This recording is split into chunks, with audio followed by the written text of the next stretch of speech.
Bonjour à tous. Voilà, l'atelier va bientôt commencer, donc n'hésitez pas à me dire en commentaire si vous entendez bien, si vous voyez bien, pour lancer l'atelier de ce mardi 8 novembre. Bienvenue à tous. Je regarde vos petits commentaires.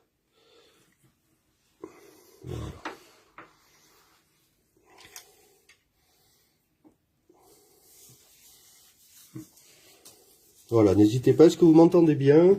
Est-ce que vous voyez bien? Voilà. Bonsoir Jocelyne. Voilà. Est-ce que vous m'entendez bien? Voilà. Là, je serai dans cette position pour parler, comme d'habitude. Je suis ravi de vous retrouver. Ça faisait longtemps qu'on n'avait pas fait un atelier ensemble et je salue mes collègues qui font de formidables ateliers que vous pouvez retrouver évidemment en replay sur le site de Canson, des ateliers en ligne de Canson, et voilà, et donc c'est la variété des sujets différents, il y en a pour tous les publics, les niveaux, les goûts, et voilà, c'est cette diversité qui est très très intéressante et enrichissante, et je suis ravi de partager à chaque fois cette aventure à vos côtés. Voilà, est-ce que vous m'entendez bien? Ok pour le son, parfait. Bonsoir de Bruxelles. Parfait, ben c'est nickel. Bonsoir à tous. Bonsoir de Lorraine, de Bruxelles. Voilà, très bien. Voilà. Et je salue Claire, qui est aussi derrière l'écran et qui me fera des petites précisions si parfois, pour le tirage au sort, etc., si je peux pas lire les commentaires en direct. Donc j'ai mis dans la description toujours le tirage au sort pour gagner le matériel qui va être présenté ce soir. Et puis, vous nous suivez. De toute façon, ce replay sera disponible après sur le site. Donc, aujourd'hui, nous allons travailler sur du papier Canson XL, huile et acrylique, format 4, donc 21-29-7, 290 grammes. Nous allons travailler avec des des acryliques, vous le voyez bien, Daler-Rowney System 3. Donc là, on a un petit set de 10 couleurs, pardon, et puis des pinceaux Système 3 Daler-Rowney. Je vais vous expliquer un petit peu. Il y en a que j'ai utilisé, il y en a qui sont encore neufs pour savoir comment démarrer. Voilà, j'attends que tout le monde soit bien là. Ah, pourtant j'ai mis le lien en description du tirage au sort, au formulaire. J'ai fait un copier-coller pourtant. Ah, peut-être Claire va vous le remettre. Bon, je sais pas pourquoi ça n'a pas marché. En tout cas, le tirage au sort, Claire va vous le remettre. Le formulaire ne fonctionne pas. Ah, mince, mince, mince.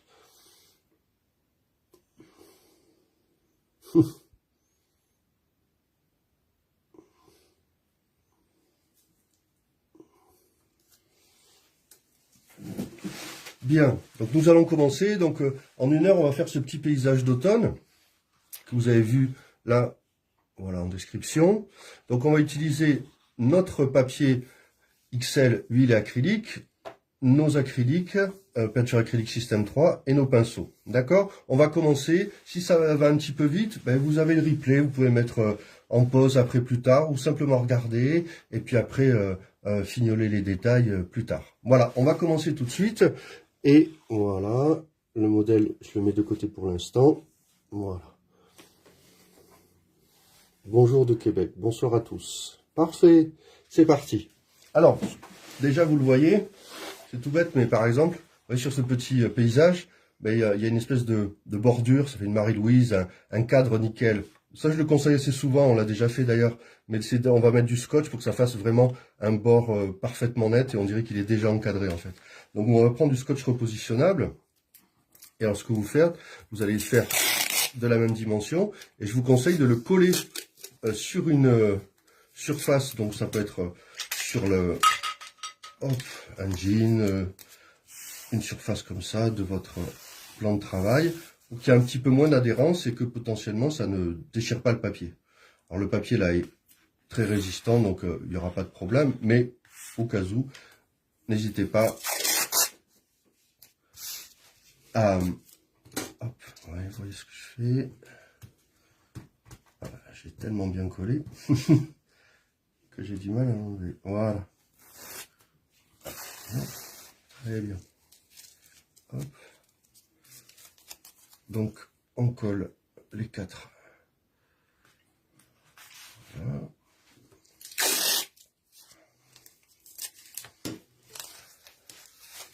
Hop. Voilà. Merci Joseph. Hop. On va profiter. Voilà. Tout le monde a bien vu l'opération. Voilà. Donc j'ai fait mes petites bordures. Voilà. Je la mets l'assiette bien en évidence, comme ça vous allez voir les mélanges en même temps. Voilà. Peut-on faire sur un carton en toilette? Oui, oui, tous les supports. L'avantage de ce canson XL, c'est que vous avez toute cette gamme canson XL, c'est que vous avez des papiers résistants, et vous avez l'avantage que c'est un bloc qui permet de se balader partout, et qui a une résistance, après, vous pouvez l'encadrer. Donc c'est quand même un atout considérable. Donc ce qu'on va faire, c'est un premier petit dessin. Donc vous avez vu le modèle, on va faire juste une ligne d'horizon et une petite perspective. Donc là vous prenez un crayon, donc là je vais un peu appuyer, accentuer les traits pour que ça soit visible pour vous, hein. Mais vous n'êtes pas obligé d'appuyer si fort. Donc là avec les crayons, choisissez par exemple, là je vais prendre un 2B par exemple, pour que ça soit un petit peu plus net à l'écran. Donc là, voilà, vous pouvez prendre soit à main levée, vous faites à peu près au quart inférieur une ligne d'horizon. D'accord? Voilà. Ok, si vous ne sentez pas, vous prenez une règle, vous pouvez prendre un autre support. Là, on va faire une petite perspective. Vous allez mettre à peu près au tiers, là, un petit point, et vous allez dessiner une ligne en haut et en bas pour suggérer de la perspective. D'accord? Vous voyez bien? Je vais appuyer un petit peu plus. Voilà. Ok. Donc là, on va faire une. Là, vous faites à cheval sur la ligne d'horizon, juste l'esquisse d'une petite maison. Voilà. On va juste faire ça pour l'instant. Okay. Et ce qu'on va faire, on va dessiner à intervalles, alors pas réguliers, parce que l'effet de perspective fait que les intervalles réguliers dans la réalité vont devenir de plus en plus fins avec l'effet de la perspective.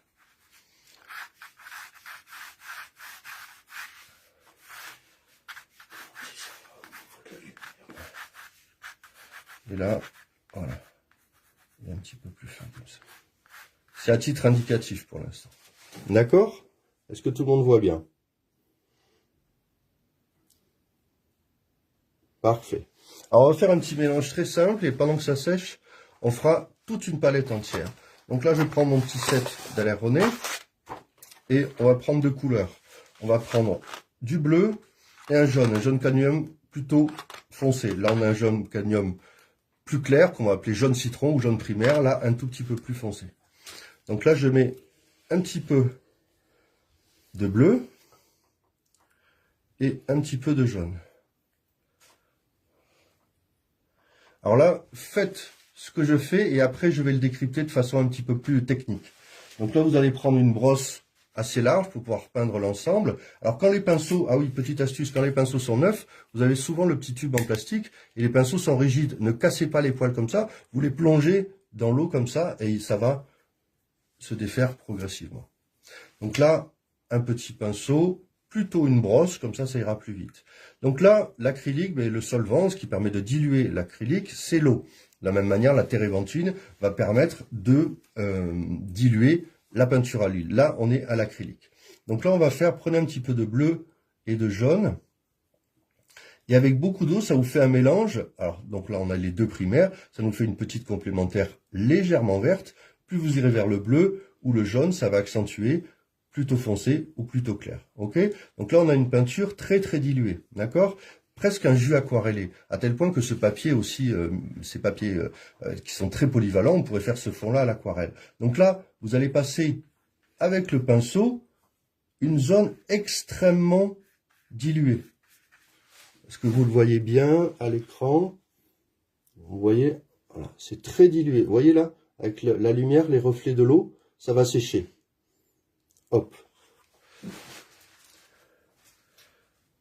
Et vous passez, même s'il y a des petites variations colorées, voilà, vous passez sur toute la surface.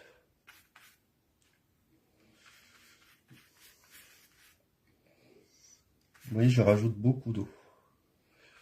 Ça va se diluer plus et sécher plus rapidement.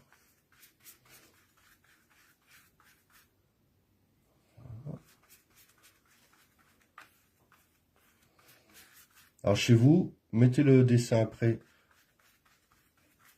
à côté pour qu'il sèche. Voilà. Alors si je fais ça, ça fait un peu, bon, ça fait un peu comme si je peignais un mur. Les coups de pinceau, c'est ça aussi qui donne le charme d'une peinture. Ok, donc vous avez vu, on a fait ça, vous le laissez sécher dans un coin et on va voir les mélanges. C'est bon, tout le monde voit bien? Voilà. Je le mets de côté et on va regarder ce qui se passe. Alors, je vais vous expliquer en fait ce qu'on appelle une peinture maigre et une peinture grasse. En gros, une peinture maigre, c'est une peinture qui va être très diluée. Là, vous voyez dans cet exemple, vous voyez là, cette couleur-là, terre d'ombre, brûlée, paraît plus claire. En fait, c'est la même couleur, mais plus elle est diluée, plus elle va être transparente. On va dire que c'est une peinture maigre. Et moins vous mettrez d'eau et plus de peinture et de pigments, elle va devenir, vous voyez, de plus en plus dense et donc opaque. Et on appelle cette peinture-là une peinture grasse. C'est la fameuse règle du gras sur maigre. Gras sur maigre. Qu'est-ce que ça veut dire? Ça veut dire que, là par exemple, vous avez votre toile. Je le fais comme si c'était vous avez une toile, comme si vous étiez un peintre de la Renaissance. Vous avez votre toile. La première couche va être maigre. La deuxième va être un peu moins maigre. Etc., etc. Et plus ça va aller, ça fait comme un millefeuille. Là, c'est comme si c'était une vision microscopique. Et ça va devenir de plus en plus gras. Donc c'est gras sur maigre. C'est-à-dire que la couche suivante va être toujours un petit peu plus grasse que la précédente pour pouvoir la recouvrir. Donc cette règle-là va s'appliquer dans notre petit exercice. Là par exemple, vous voyez que j'ai fait un fond maigre et j'ai mis des touches de couleur grasses. À ce moment-là, elles permettent de revenir dessus. Dans ce petit paysage, par exemple, les nuages vont être beaucoup plus gras et le fond là, c'est extrêmement maigre. Donc en fait, l'intérêt d'une peinture, c'est aussi dans la manière de le faire, ce que j'appelle sa verticalité, c'est-à-dire comment elle est fabriquée en fait. Donc là, vous voyez par exemple, là j'ai deux couleurs et le mélange des deux va agir en créant des couleurs différentes. C'est-à-dire que sur le fond bleu, le même orange réagit différemment. Cette couleur-là va réagir différemment sur un fond blanc que sur un fond coloré, qu'on va appeler une impression, ou un fond coloré. Mais on va appeler ça une impression. D'accord? Donc on va commencer. Donc là, ça va être en train de sécher. Voilà. Et on va disposer nos couleurs. Je pense que vous voyez bien la palette. Hop. Alors, on va essayer d'utiliser un nombre restreint de couleurs, mais qui vont nous permettre d'avoir une grande unité de travail.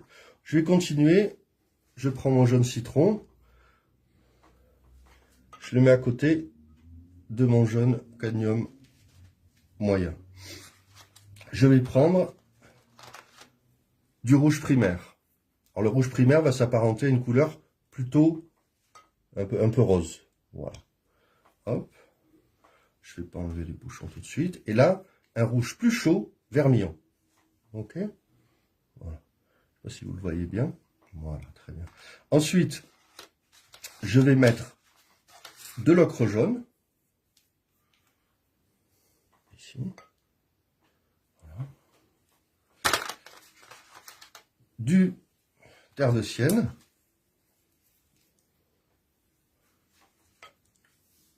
du terre d'ombre brûlé plus exactement. Celui-là est un petit peu plus foncé.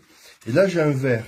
Je vais le mettre quand même, mais vous allez voir qu'on va pas tant s'en servir que ça, parce que je préfère qu'on fasse des mélanges pour les verts, plutôt par les primaires en amont, plutôt que par une couleur déjà faite. Là, mettez du blanc, on en aura besoin de pas mal. Voilà. Alors, je mets une touche de noir, mais on va s'en servir assez peu. Voilà. Alors, pourquoi je les dispose comme ça ça nous fait le mélange. Ça fait un joli arc-en-ciel. Voilà. Très bien. Ah oui, c'est joli comme ça. Hop, on met ça là. Ok, donc on va faire nos petits mélanges, c'est parti. Donc là, vous avez vos 2 godets. Moi, j'en ai un 3e de secours là pour pas avoir trop à me déplacer. Du sopalin, un chiffon, ce que vous préférez. D'accord? Donc là, on va faire des mélanges. Donc là, si vous commencez gras tout de suite, j'espère que c'est déjà sec, c'est vous? Moi, c'est sec, même si c'est un peu humide, on y va. Mais si, vous voyez ça par exemple, c'est très gras. Vous voyez la quantité de peinture. Vous voyez la quantité de peinture. Elle est maigre, elle bouge beaucoup. Ça, c'est solide, ça va mettre du temps avant de sécher. Si j'avais mis une peinture directement grasse, mais je peux plus travailler dessus. C'est trop tard. Enfin, il faut que j'attende que ça sèche. Donc là, on va continuer avec une peinture plutôt maigre. Donc là, je prends un pinceau un petit peu plus fin et je vais revenir, je vais recréer un vert. Voilà. Ok. Alors, regardez par exemple. Hop, je remonte le modèle. Voilà.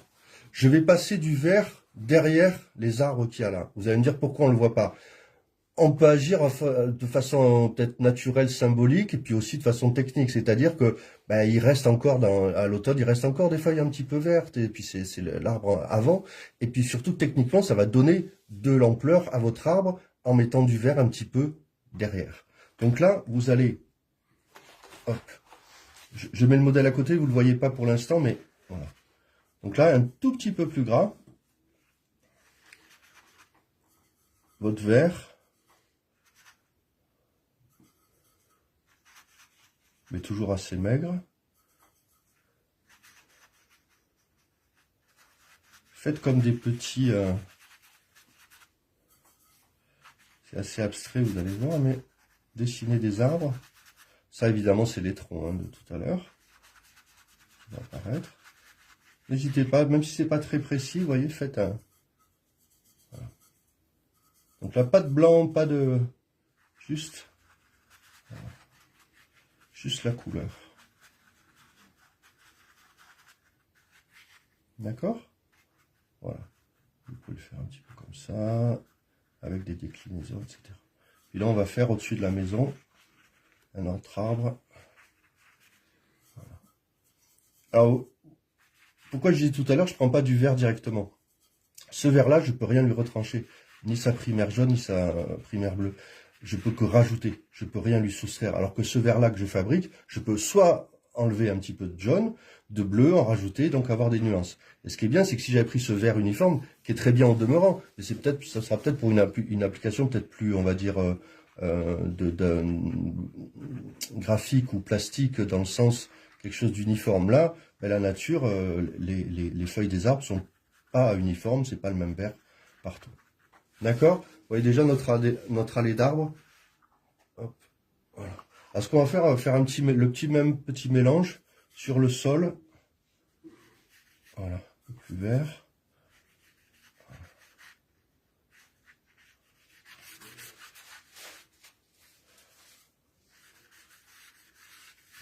Alors, laissez bien, là, une partie sous les arbres. C'est ça qui va nous permettre de créer de la perspective. Et on a l'impression que le champ, comme ça, est très loin aussi derrière et que ça crée de la profondeur sous les arbres. Donc là, hop.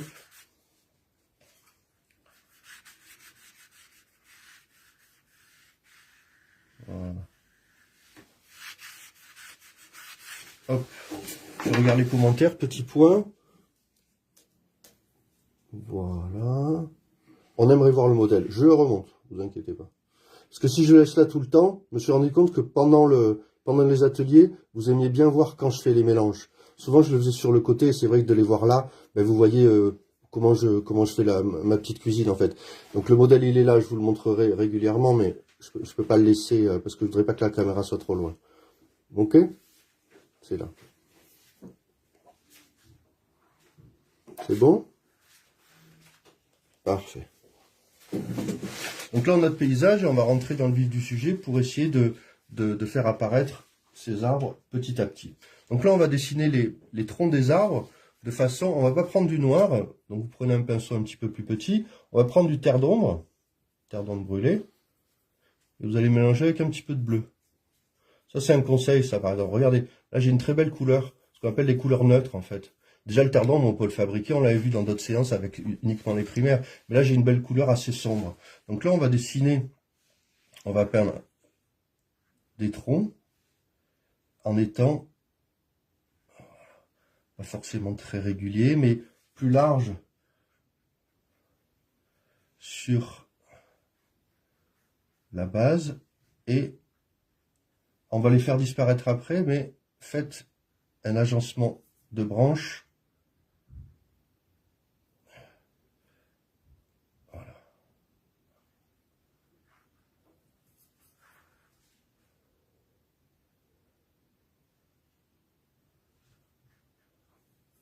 Et vous voyez que là, je fais une peinture un petit peu plus, voilà, grasse.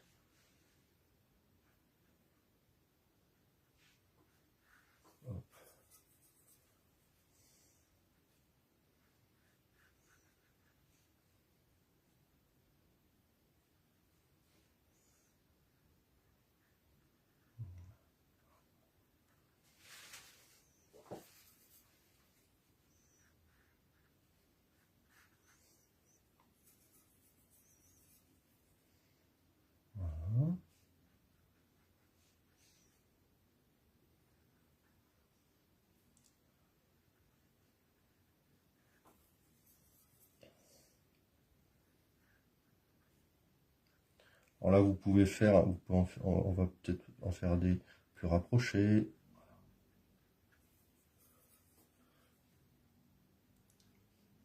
N'hésitez pas à faire plus de branches. Elles vont être recouvertes par les feuilles au fur et à mesure.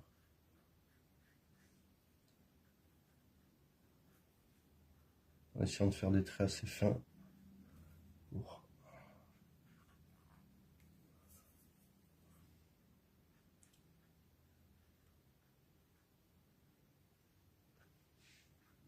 D'accord? Voilà. C'est bon?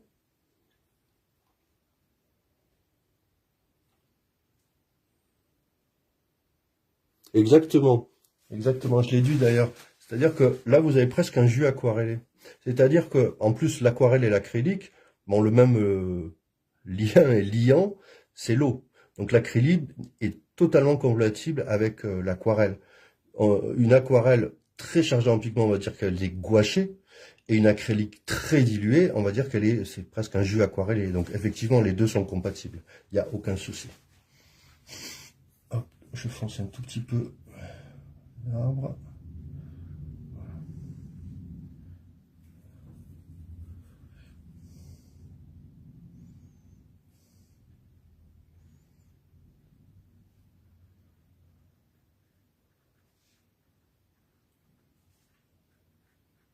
Ok. On va faire un petit...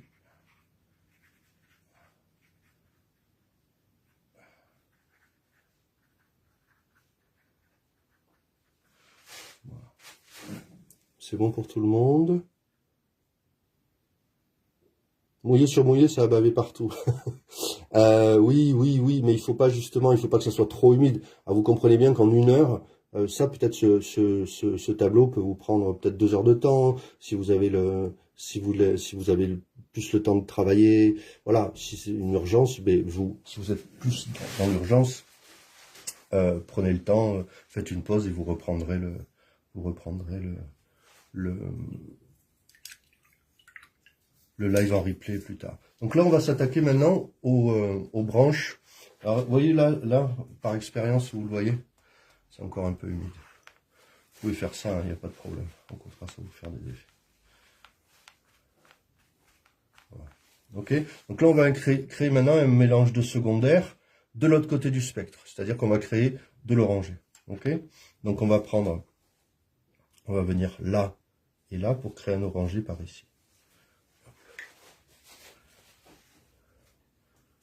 Je prends du vermillon et un peu de jaune. Voilà. Okay. Un petit peu plus froid avec du jaune citron.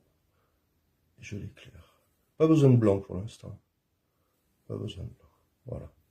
On a une couleur orangée. D'accord? Donc là, pareil, ça va être peut-être humide sur humide, mais si c'est plus gras, ça va quand même recouvrir. Donc là, je vous conseille de faire des petites touches, pas partout, pour commencer à suggérer, on va pas faire feuille par feuille, hein, mais pour suggérer le foisonnement de l'arbre et de ses feuilles d'automne. Donc ça va recouvrir les branches à certains endroits, d'autres non. Pas trop régulier. Vous pouvez parfois travailler par à plat. Voilà, moi j'ai des petites touches, comme ça.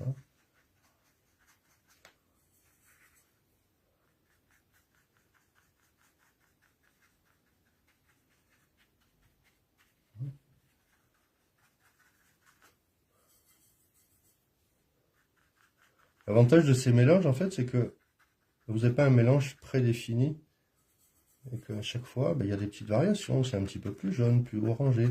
C'est ça qui va créer du... Voilà.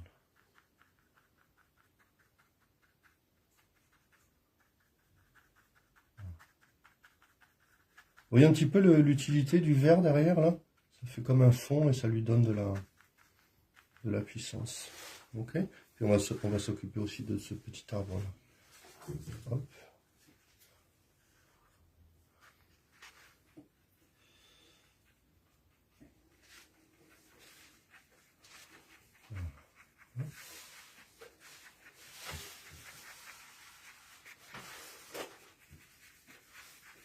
Hop. Vous voyez déjà votre petit paysage apparaître.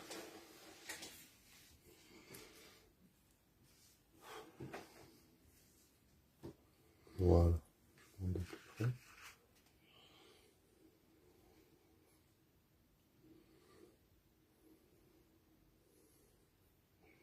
Voilà. Hop.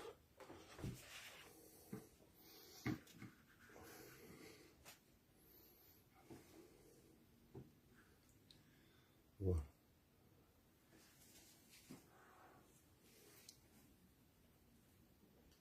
C'est bon pour tout le monde. Voilà. On va faire ce petit mélange un petit peu sur le sol pour suggérer un petit peu les feuilles qui sont déjà tombées.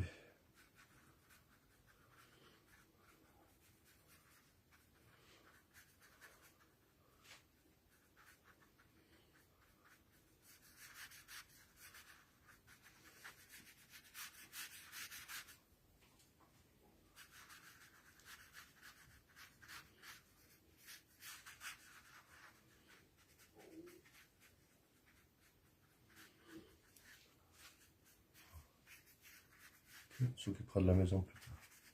Ok, et maintenant on va commencer à empâter. Alors pour empâter dans le sens, il y aura plus de pâte, de matière, donc cette fameuse règle du gras. Donc je vais rajouter de la peinture pure. Là je vais aller assez, vous pouvez aller assez franchement, mais là on va essayer, vous voyez, de faire des taches plus rouges ou plus jaunes pour donner du contraste. Là on est dans une teinte un petit peu moyenne, qui est l'ensemble des feuilles. On va prendre notre mélange. Donc là, vous pouvez aussi aller prendre un petit peu dans le carmin pour avoir des touches un petit peu différentes. Donc là, faut pas que ça soit... Là, je vais faire une erreur, par exemple, volontairement. Regardez, faites pas ça. Oui, c'est trop régulier. Essayez de sculpter un petit peu, puis laissez un petit peu parfois de cette teinte qu'il y avait dessous. D'abord le bleu-vert, après le vert des arbres, etc. Alors, par principe, souvent, si c'est en journée, le soleil va éclairer par dessus la scène. Donc les arbres vont être plutôt foncés en bas et plus clair là-haut. Donc, qui dit plus clair, vous rajoutez un petit peu de jaune, par exemple.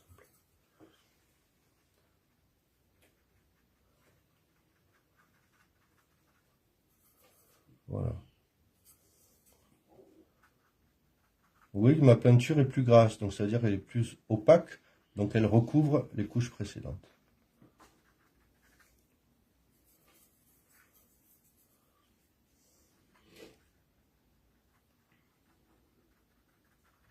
Voilà.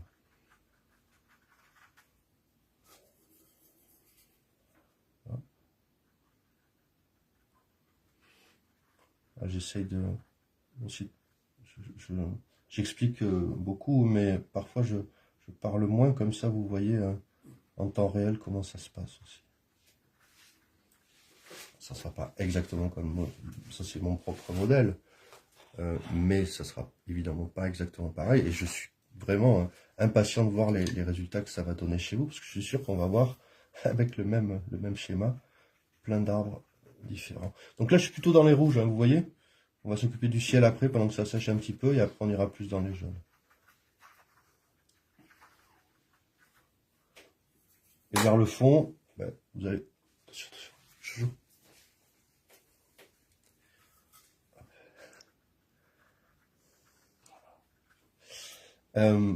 Vers le fond, vous foncez un petit peu plus, voilà.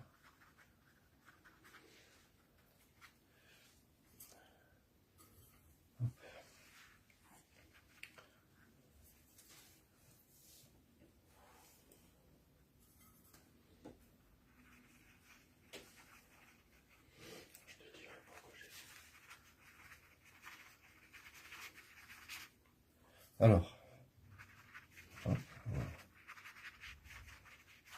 Très bien. Voilà. On va s'occuper du ciel maintenant, comme ça va sécher tranquillement. Donc là, on nettoie notre pinceau, et on va s'occuper du ciel. On va faire un mélange de bleu et de bleu et de blanc derrière nos arbres. Et après, je vais vous expliquer une petite astuce assez simple, mais que beaucoup de peintres utilisent dans leur tableau. Donc là, vous prenez un petit peu de bleu, un peu de vert, ça vous fera des éclats, un petit peu de blanc. Ok. Voilà.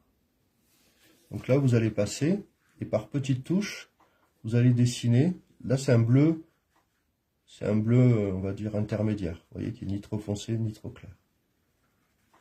Voilà. Et si vous voulez éclairer, donc là, le modèle, vous voyez, j'ai fait des nuages. On va dessiner des nuages où il y a justement des rapports entre le sombre et le clair. Donc là, n'hésitez pas à travailler assez empâté.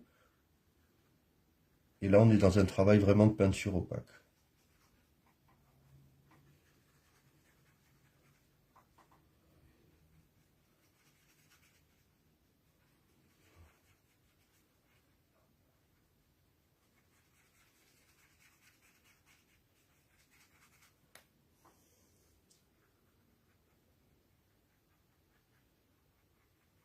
Donc là, la peinture, elle n'est pas sèche. Et vous pouvez sculpter, presque comme du modelage. Vous voyez, vous essayez de sculpter des nuages.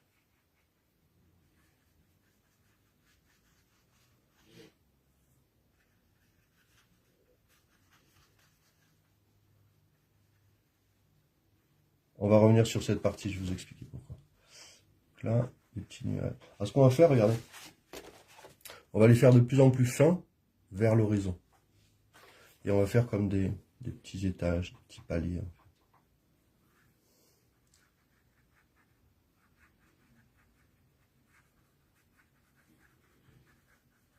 Donc souvent les nuages, alors il y a mille formes de nuages différentes, mais ils sont plutôt plats sur la base et plutôt arrondis. Et ces petits nuages là qui vers l'horizon, tout le monde voit bien. Est-ce qu'en séchant la peinture s'éclaircit? Non, pas forcément.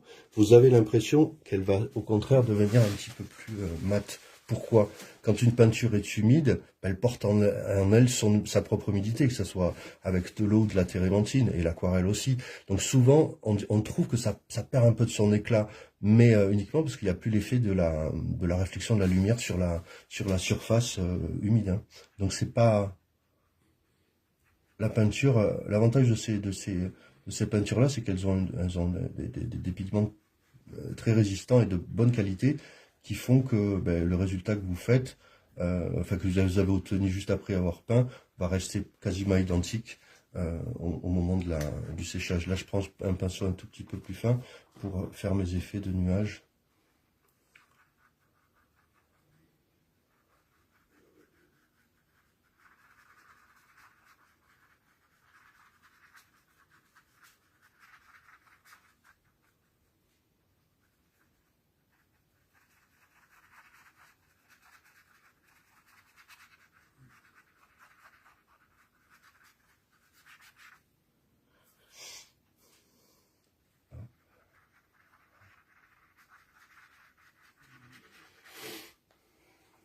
Donc ça peut paraître un paradoxe, c'est-à-dire que le blanc, souvent, quand vous irez dans les expositions, allez voir des peintures classiques. On le retrouve même chez des peintres modernes, hein, comme Edward Hopper, qui avait très bien compris la leçon de cette leçon-là. Mais c'est-à-dire que les zones les plus claires sont souvent les plus empâtées. Alors là, ce que je vais faire, on va retravailler le ciel. Je vais faire des incursions dans les arbres par des touches de blanc. À savoir, vous voyez ces petites touches-là, on a l'impression que la lumière passe à travers le feuillage. Je l'ai peint. Alors, parfois, je l'ai laissé en réserve, mais souvent les peintres, vous le verrez chez Poussin, Le Lorrain, etc., beaucoup au XVIIe, dans cette peinture-là, c'est-à-dire que l'effet de luminosité vient par des accents de peinture blanche. Je vais vous montrer. Là, par exemple, là où j'ai déjà des petites ouvertures, vous pouvez faire des petites touches blanches et surtout sur le bord des feuillages, pour pas que ça fasse quelque chose comme un papier découpé. Parce que les feuilles vont être plus... Voilà. Et je fais des petites incursions de blanc dans mes formes. Et je vais avoir l'impression que la lumière est filtrée par le feuillage.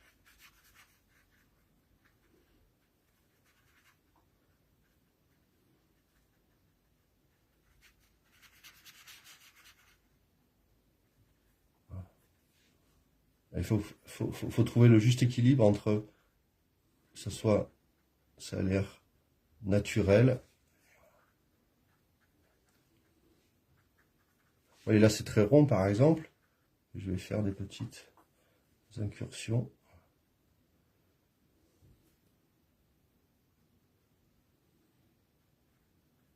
Pour faire croire que le ciel passe à travers le feuillage.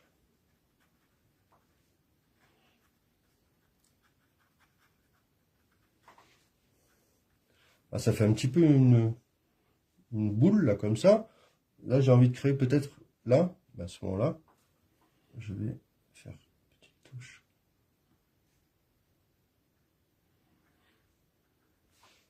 Pour essayer de l'éclaircir. Après, de toute façon, on va le... Voilà. Alors, je vais en profiter, je vais faire un petit peu de blanc là. Comme mon fond n'était pas très foncé, mais en tout cas, je vais pouvoir différencier les arbres.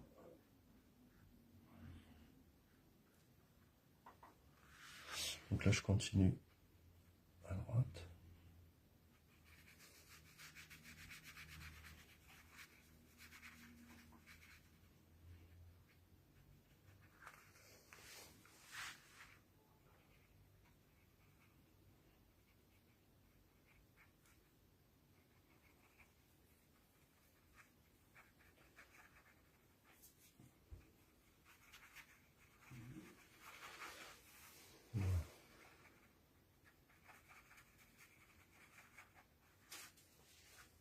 Vous voyez un petit peu la lumière qui commence. Voilà.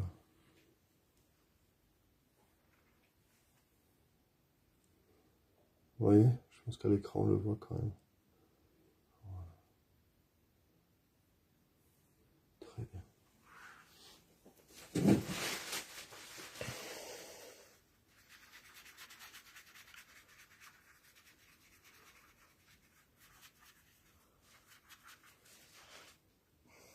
Hop.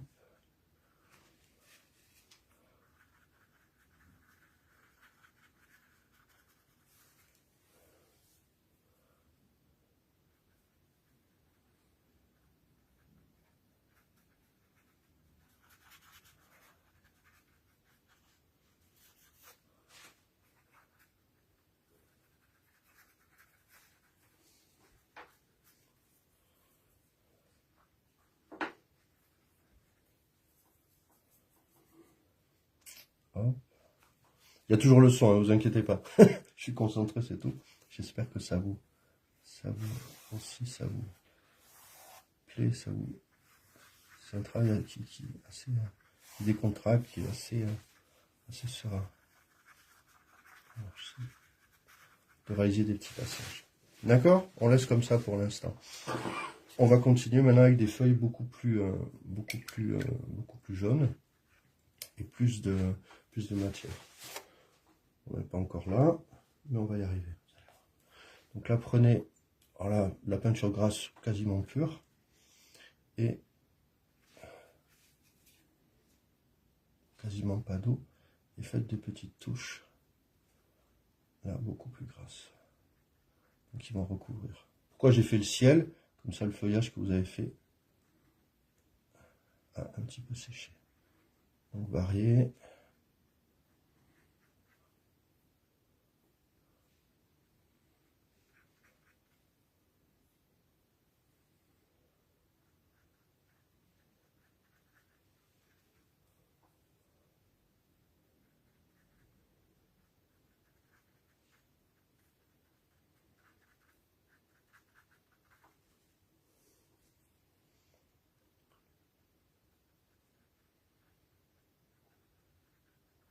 Voilà.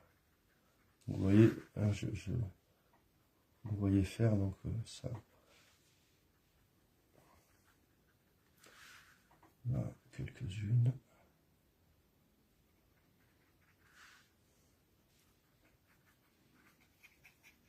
Ok. On va foncer un tout petit peu les arbres. Donc vous allez prendre votre mélange, terre d'ombre brûlée, et là vous pouvez rajouter une pointe de noir à peine, pour donner du contraste. Donc là, on va revenir sur les arbres. Et là, ce que vous allez faire, alors regardez, les anciennes branches, sur certains nouveaux modèles, ça aura disparu, d'autres, voilà. Je vais les redessiner, mais pas partout. Un petit peu comme ça, sous les feuilles.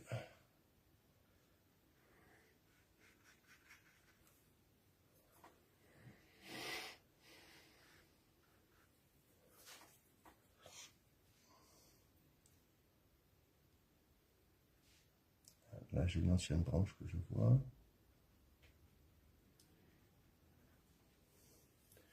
Et là, vous faites des lignes plutôt brisées.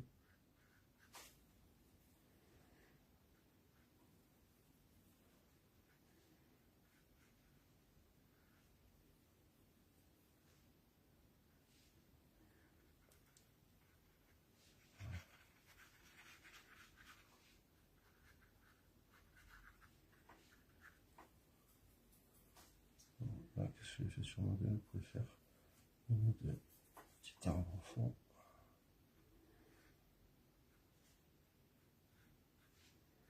Suggérer la forêt, la multitude.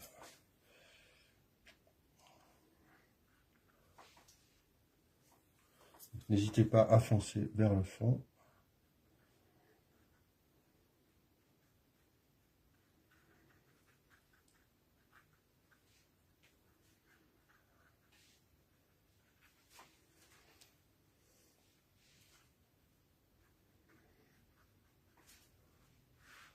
Là, à peine, là, c'est pas la peine. Ok. On a notre mélange un petit peu marron. Je le mélange avec du rouge, terre de sienne, ocre. J'en profite pour peindre la petite maison. Là, je vous laisse, vous pouvez imaginer une petite ferme, une petite baraque comme ça. On verra tout à l'heure. Alors, ce que je vais faire, là, prenez du son. Moi, je vais faire la petite barrière. Ok. Créer un premier plan. Je vais remettre un tout petit peu de noir.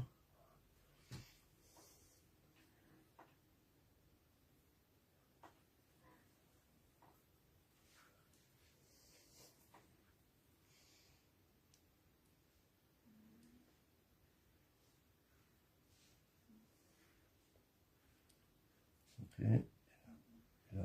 très, pas forcément très droit et continu, mais voilà. D'accord? On va s'occuper du sol parce que maintenant c'est assez sec. Donc là on revient, là je nettoie mon pinceau. Et là on va revenir dans les rouges, jaunes pour le sol. Voilà.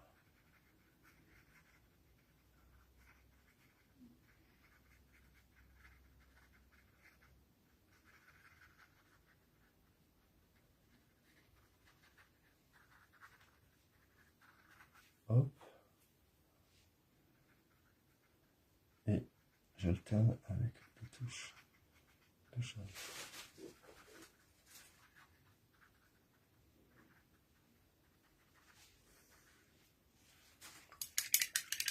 On va faire un petit peu un mélange de vert pour la petite touche.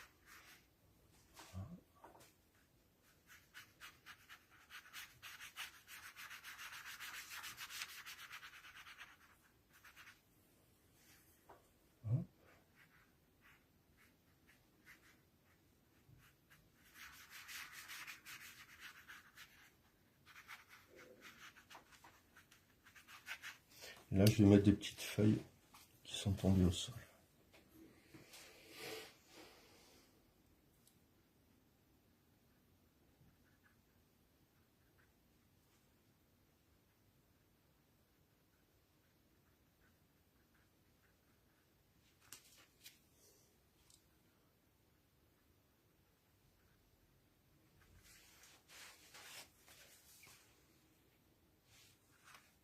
D'accord?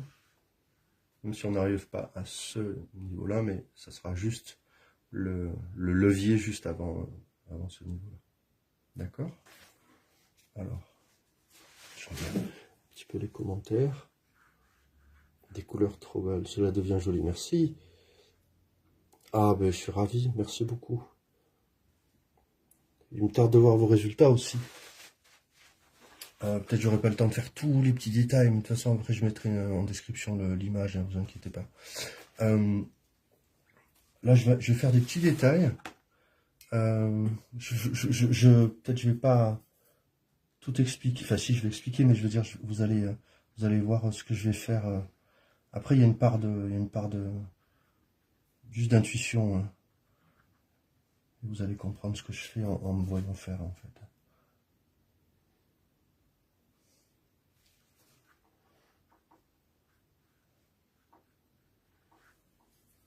Là, je vais foncer un petit peu les arbres.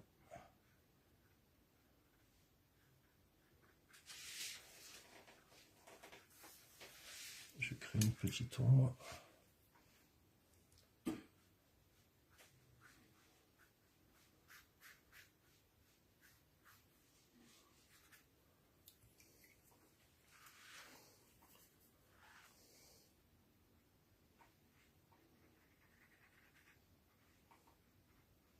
Petite maison sommaire, hein, mais bon.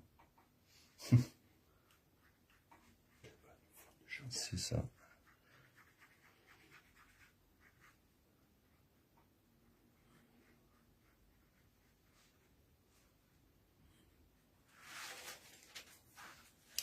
Alors maintenant, il faut avoir les contrastes. Ça, c'est un petit peu sombre. Je pense que je vais rajouter un petit peu d'intensité de couleur, en fait.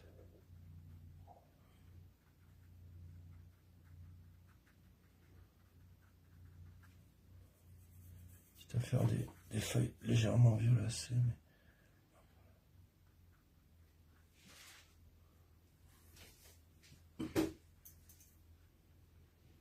Donc là, je faisais des incursions de blanc tout à l'heure dans les arbres. Je peux faire aussi des petites touches rouges et jaunes dans le ciel. Comme ça. Pour suggérer des petites branches comme ça qu'on voit à peine au fond.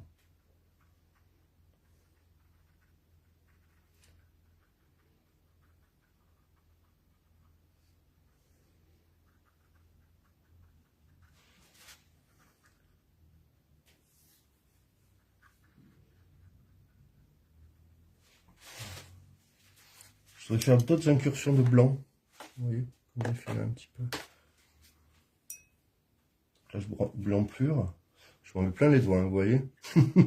C'est ça, hein, c'est pas grave, hein, ça part très vite.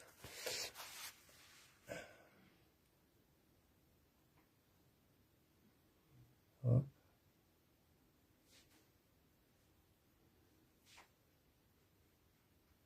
Je vais mettre du blanc pur pour suggérer vraiment que la lumière est derrière. Si vous voulez, que la lumière est vraiment derrière.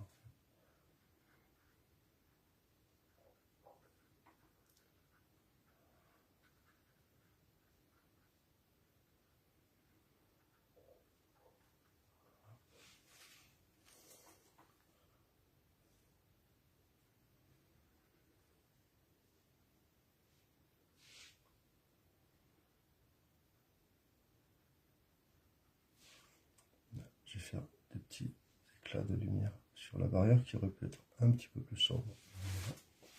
Voilà. J'aime pas les incursions de Blanco. Ça veut dire quoi, Christiane? Les incursions de Blanco? Vous irez voir, allez au Louvre ou dans n'importe quel musée, hein, mais vous verrez comme ça les peintures classiques. En fait, le blanc vient de touche. En fait, le principe de l'aquarelle, c'est de laisser le blanc, c'est la réserve. En peinture opaque, le blanc, c'est souvent le plus empâté. Je dis pas tout le temps, évidemment, mais souvent c'est le plus empâté. Regardez Rubens, regardez Goya, regardez Rembrandt. Alors Rembrandt fantastique, quand vous voyez sur un casque, tout ça, ou ces autoportraits, il y a un nez comme ça, tout le visage est dans l'ombre, et le nez, ou je sais pas, qui ressort, vous verrez, il y a une masse de peinture très très épaisse en fait. Et c'est assez étonnant en fait. Comment avec des techniques très simples en demeurant, hein, mais on arrive à suggérer des effets assez réalistes.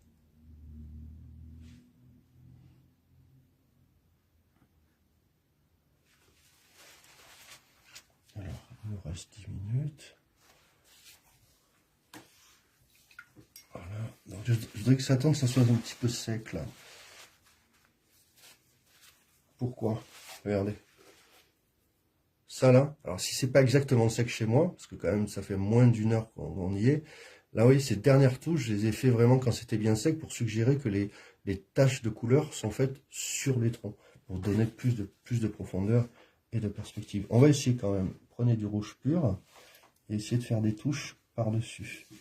Pas comme des petits points, faut pas que ce soit une coccinelle non plus, mais il faut que ça passe devant. Ok?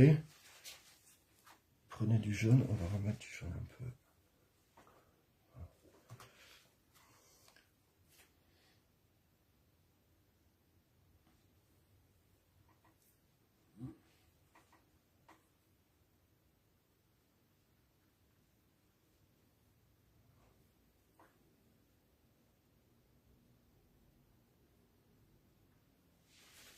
Vous voyez, on dirait que les feuilles elles tombent. C'est en train de tomber en fait. Vous voyez? On dirait vraiment que c'est en train de tomber. Merci beaucoup Nicole.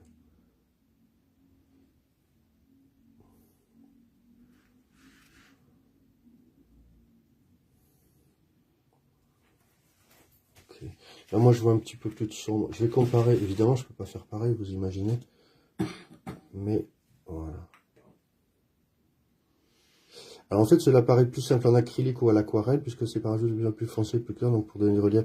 Oui, je comprends. Alors, il y a des adeptes de l'aquarelle ou de l'acrylique. Il y a des aquarellistes qui sont pas à l'aise avec l'acrylique, inversement. C'est pas du tout le même principe, vous l'avez bien compris. Si je devais faire un ciel comme ça, on a fait des tutos, hein, vous le savez, des cours, comment faire des ciels à l'aquarelle. Je l'aurais pas dit tout traité comme ça. Tout ce qui est blanc là, qui est plus empâté, je l'aurais laissé en réserve, en fait. Donc, oui, c'est ça. Il y a des personnes qui n'aiment pas, qui sont moins sensibles à cette notion de, en gros, la peinture opaque va aller du plus foncé jusqu'au plus clair, et alors que l'aquarelle, comme le dessin, va du plus clair jusqu'au plus foncé. Et l'inconvénient pour certaines personnes qui n'aiment pas l'aquarelle, c'est que vous pouvez difficilement revenir en arrière. c'est-à-dire rééclaircir une zone. Et ça, j'en conviens. Donc il faut anticiper, il faut avoir toujours un petit schéma, un petit plan d'attaque, un petit programme quoi. Quand vous travaillez l'aquarelle, l'acrylique. Le programme, c'est plus comme des fondations, un échafaudage en fait. Je dis souvent à mes élèves, il faut pas penser à la couleur des volets ou mettre la cheminée avant. Il faut d'abord penser aux fondations qu'on voit pas. Par exemple, sous ces arbres-là, vous savez bien, on l'a fait ensemble, on a mis du vert, mais ça se voit plus. Mais si c'était pas là, peut-être que les arbres ne résonneraient pas de la même manière. Donc c'est exactement comme les fondations d'une maison. Ça se voit pas, mais si elles sont pas là, ça peut pêcher quoi. Mais alors c'est ce que je voulais dire aussi à la fin, c'est-à-dire que vous pouvez, pour donner une atmosphère plutôt chaude, plutôt froide d'un paysage, faire un fond coloré. Là, j'ai fait un fond vert neutre, pas très, assez simple. La peinture classique vont faire à partir du 15e, hein, on va faire des fonds de terre hein, jusqu'à mi-19e. Par exemple, Matisse, ses ateliers fond rouge, il va faire une impression verte de sa complémentaire. À ce moment-là, une impression verte va créer une espèce d'échafaudage, de fondation pour ces ateliers rouges, ces fameux ateliers rouges qui sur une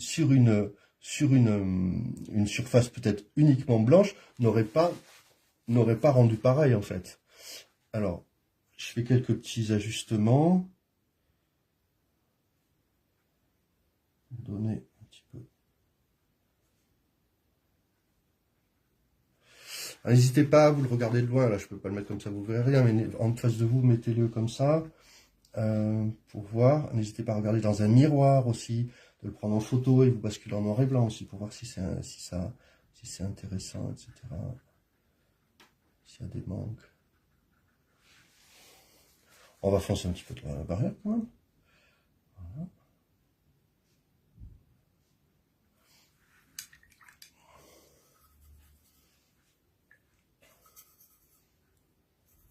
Oui, une palette, elle évolue, hein. Elle évolue, elle évolue.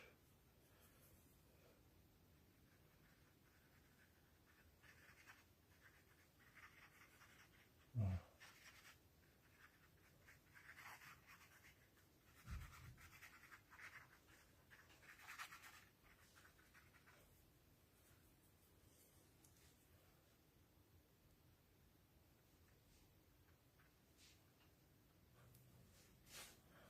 Hop.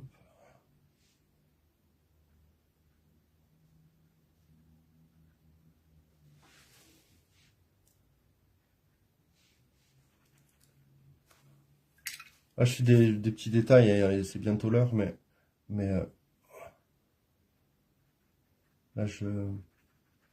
pas de l'improvisation, c'est de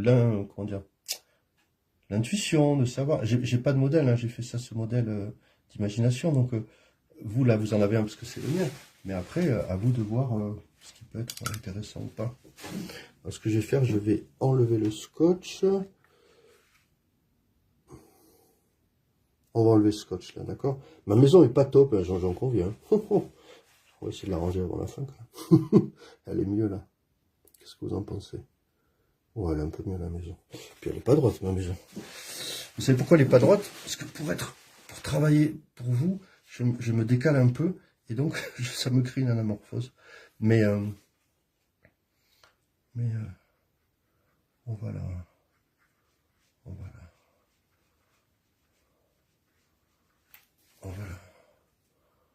simplifier.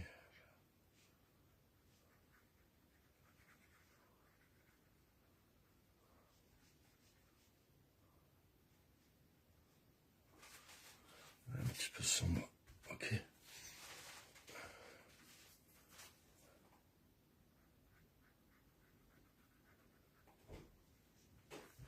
on va foncer un petit peu dessous. Hop.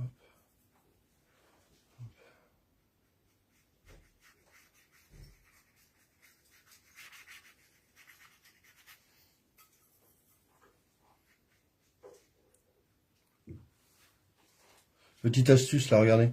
Je pensais mieux réussir à la maison. Elle me plaît pas trop cette maison. Regardez ce que je fais. Je la fonds dans le bas là. Comme ça, elle disparaît, elle est moins visible et c'est moins agressif. Faut rebondir sur ces... oui, ces erreurs déjà, mais sur... il faut improviser, quoi. Donc, voilà, moi, le temps qui m'est imparti, c'est celui du cours, d'être avec vous. Donc, ben, je dois improviser. Je fais pas... Il y a des choses, je peux pas les faire exactement, par exemple, comme j'avais prévu. J'essaie d'être au plus proche, mais il y a toujours des petits aléas. Donc là, je la fais un peu disparaître, on ne sait pas trop ce qu'il y a. Je compte sur vous pour me faire des super maisons, des cabanes, etc. Qu'est-ce qu'on pourrait mettre un petit éclair là-dedans? Augmenter un petit peu de temps.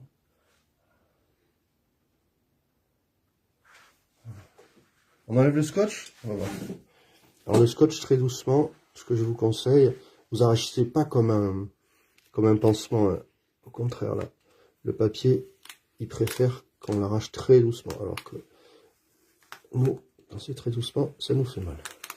Voilà, hop. Merci Joseph. Hop.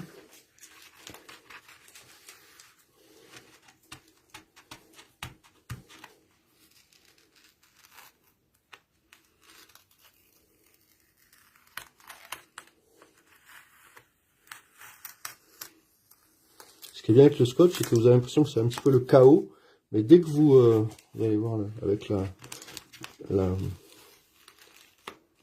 précision du cadre, le chaos va être organisé en fait. Ça c'est bien. Très gratifiant en fait. Vous allez voir. Vous dites, ah oui, finalement c'est pas si mal, ou ah oui, finalement je croyais que j'ai barbouillé, et puis surtout quand votre peinture dépasse sur le scotch, vous dites, ah non, c'est barbouillé, tout ça. Bon, on va voir. Hein. Et là, c'est là qu'on va faire les dernières retouches. Je vous garde encore 5 minutes, comme d'habitude, pour finir tranquillement. Allez, on regarde. Hop. Merci. Alors, qu'est-ce que vous en pensez? Il a 3 mains. Oui, c'est Joseph qui est avec moi, qui m'aide et ce qui je suis, parce qu'il a une grande table où je peux travailler, et je le remercie encore beaucoup. Alors, qu'est-ce que vous en pensez? Dites-moi. Oh, il y a des retouches à faire. Ah, il y a plus de vert hein, dans le premier. Qu'est-ce que vous en pensez? Ouais. En tout cas, ça vous fera 2 modèles. Hein. Merci Michel. Même sans scotch, voilà. Donc là, il y aurait 1000 choses à faire, hein, vous imaginez bien. Je vous laisse, vous aurez les deux messages, les deux. Oula, j'ai fait une belle tâche là. Vous aurez les deux images en modèle, d'accord? Donc là, qu'est-ce que j'ai fait là? J'ai fait plus de feuilles là, etc. Hop, voilà. Vous voyez des petits détails. Alors, on n'est jamais content, hein, mais vous voyez, moi, les grandes leçons dont on peut en tirer, c'est de dire que, premièrement, qu'est-ce qu'on a fait? On a fait un fond. Un fond s'appelle une impression. Donc encore une fois, une impression colorée.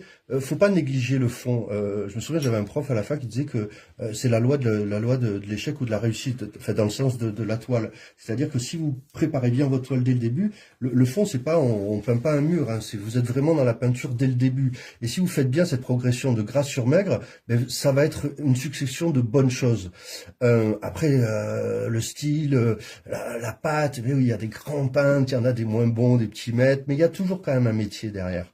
Et ce métier-là, c'est ça, c'est des petites astuces. Donc, première règle, faites un fond, ce que j'ai appelé une impression, plutôt sombre ou plutôt clair. À l'extrême, Courbet va travailler sur des fonds totalement noirs. Quand vous regardez un Rembrandt, l'autre jour j'ai encore revu un petit Rembrandt au Petit Palais, un autoportrait au chien, vous voyez le fond, c'est très très sombre, et là c'est tellement maigre qu'on voit encore le tissage de la toile. Bon, donc là, vous allez du plus foncé jusqu'au plus clair. Et n'hésitez pas à mettre des couleurs qui, a priori, ne seront pas visibles à l'arrivée. Si je vous avais pas dit qu'il y avait du vert en dessous, vous l'auriez pas vu. Mais peut-être on n'aurait pas eu cet effet-là. Donc n'hésitez pas. Pensez d'abord d'ailleurs aux complémentaires. Si vous faites par exemple un objet jaune, un fruit jaune, vous pouvez faire une impression violet. Donc c'est ça complémentaire sur le spectre, sur le cercle chromatique. À ce moment-là, ça va être les fondations, ces fameuses fondations d'une maison ou d'une peinture. Et l'ombre aussi d'un fruit, je sais pas, un fruit jaune par exemple, vous pouvez le faire légèrement viacé. Ensuite, vous avez cette fameuse règle du gras sur maigre. Vous l'avez vu? Donc là, vous voyez d'autres nuages. Donc ça, je sais pas si vous voyez bien. Voilà, ça c'est le blanc, vient à la fin et est beaucoup plus gras. D'accord? Peinture maigre, peinture grasse. Et puis après, ben, ces petits détails, oh, elle est pas mal cette anamorphose. Vous la voyez là? C'est drôle. Vous voyez, comme je vous ai dit, je travaille un tout petit peu décalé, donc là il y a un gros coup de vent et mes arbres pâchent un peu. Mais c'est pas bien grave. Parce que je suis un peu décalé, parce que si je devais travailler comme ça, je serais incliné, vous le verrez moins bien. Peu importe. Donc voilà, donc cette règle de progression, plus gras. Et ces papiers-là sont très résistants, permettent de travailler très bien. Vous voyez, vous avez de la rigidité, ça ne traverse pas. On a travaillé bien. C'est à la fois, ça sèche vite, mais ça retient bien les pigments. Ça, c'est un autre papier, un papier texture sur lequel j'avais travaillé le premier modèle. Mais dans tous les cas, ben, vous avez une qualité de ces blocs Canson XL qui sont vraiment... voilà, je vous remontre. Voilà, si vous voulez faire des toiles abouties, des études, etc., ces blocs-là sont vraiment très très bien. Et il n'y a aucune... Vous voyez, et vous pouvez utiliser à l'huile, vous voyez, ça ne passe absolument pas derrière. Donc voilà, conseil aussi pour les fonds, des pinceaux plus larges et après de plus en plus fins pour les détails. Et puis, ben, n'hésitez pas, laissez reposer aussi. Là, par exemple, moi, avec ce dessin-là, je laisserai reposer peut-être jusqu'à demain, etc., pour faire des petits détails. Regardez-le dans un miroir, prenez-le en photo, vous l'apprivoisez, puis vous le laissez de côté pour voir les petits détails. Voilà, donc, encore une fois, là, je pense que l'étape suivante, ça serait plutôt ça. Et il me tarde de voir ce que ça va donner, parce que je pense que je vais avoir des arbres totalement différents des miens, et c'est ça qui va être très très sympa. Donc je pense que vous avez eu toutes les infos. C'est quoi comme grammage? Celui-là, c'est 290. Voilà, 290 grammes. Voilà. Très bien. Donc voilà, ben, voilà, on a parlé du matériel. Ces petites... vous voyez, on a fait très peu de couleurs. Très peu de couleurs. Vous voyez, très peu de couleurs. Voilà. J'ai un clin d'œil à Claire Lise, d'ailleurs, qui, avec ses élèves, à partir d'une palette, elle se fait une contrainte, c'est de dessiner un paysage, mais sans rajouter de couleurs. C'est très très drôle. Et vous voyez, on a notre petite palette avec très peu de couleurs. Voilà. Donc, je pense, j'avais pourtant mis le lien dans la description, peut-être le lien ne fonctionnait pas. Merci Claire de l'avoir remis en commentaire. Je remercie Joseph de m'avoir aidé, et Alain et Claire aussi pour la réalisation de cet atelier. Rendez-vous très prochainement pour de prochains ateliers. Il y aura plein de surprises avant Noël, donc n'hésitez pas à vous inscrire, à participer. Comme vous savez, c'est gratuit et vous pouvez le suivre en replay après n'importe quand. Je pense n'avoir rien oublié. Voilà, envoyez-nous vos résultats, et je vous souhaite à tous une bonne soirée, un bel automne, on va dire, avec tout ce paysage d'automne coloré. À très bientôt, bonne soirée, au revoir.